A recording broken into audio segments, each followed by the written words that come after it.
Ngayong umaga mga katropa, isang delivery rider ang nadisgrasya dito sa may Pablo Campo Street Extension dito mismo sa may saradong gasolinahan na kung saan i-pick up pa lang siya ng pagkain mga katropa. Doon sa Pasay at tinanong nga natin kung bakit niya binangga yung traffic cone dito mismo sa may gilid ng gasolinahan. Ang sabi nga namin sa kanya is baka nakapikit siya. Hindi naman daw mga katropa. Sinabihan ko nga din siya mga katropa, buti lang yun lang galos niya kasi una nakasanto, nakashort, nakakinilas pa siya. At nabangga pa niya yung poste dito sa may gilid ng gasolinahan.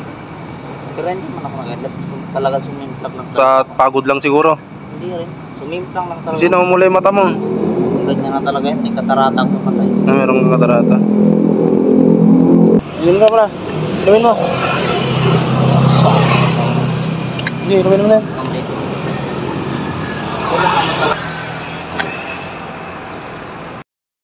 Oh, yeah. Grabe damage, oh. Skydrive. Naputol yung yung ano na to. Telescopic. Andar pa ba? Yero ba andar pa? Kaso sira yung telescopic. Grabe.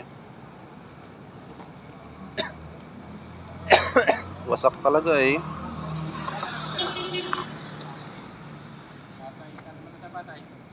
Saan nga banda sa Pasay? Manggupat.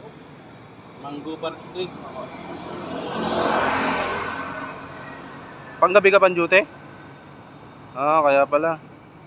Pero hindi man ako nag-adlap. Talaga sumimplak lang. Sa pagod lang siguro. Hindi rin. Sumimplang lang talaga. Sino mula yung mata mo?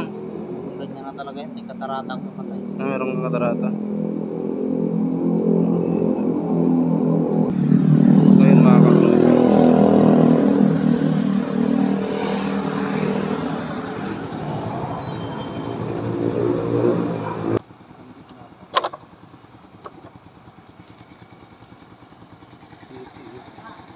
Saan ba nakapesto to? Kung nandyan sa likod to, Hindi, nasarap yan. nasa harap to. Nasarap na yan. Ito nga. No? Oo. Pag gano'n-gano'n yan, na ano siya. Nag-lock. Oo, tapos naiglip. Ito nga oh. Nag-lock yan, oh. Oh. Automatic eh, oh. Tama talaga kasi. Sagad dyan eh. Tropa, saan pa ito nakalagay? Bumito kayo dyan. Bago mag-stepwise yan. Ito kayo. Di kaya ito yung dahilan? Kasama yung mayor mo. Sumimplang ka lang talaga? Grabe naman. Pablo Campo Street. Grabe. Ito pa, inumin mo muna to. Oh, inumin ka muna. Inumin mo. Hindi, inumin mo na.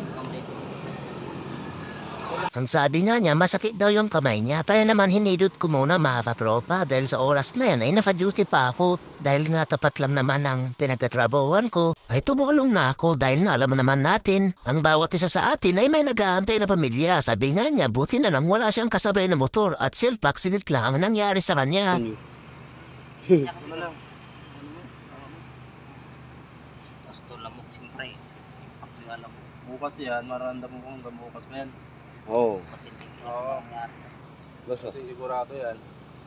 Pagtapos man ang mga ilang minuto ay dumating na yung kamag-anak niya. Dala na rin nila yung 300 na pagsasakyan niya at ang motor niya. Wala na rin dumating na ambulansya kasi kinausap naman siya ng traffic enforcer. Kaya naman daw niya. At ito ay isang aral para sa ating nagmumotor o nag-drive na mga 4 wheels na pag di natin kaya magmaneho, tumigil muna sa gilid kung saan pwede tayo pumarada at miglip kahit mga ilang minuto lang dahil malaga na pagkapagpahinga ang katawan natin. Hanggang dito na lang yung video upload natin mga katropa. Babam na lang ulit sa next video. God bless to all.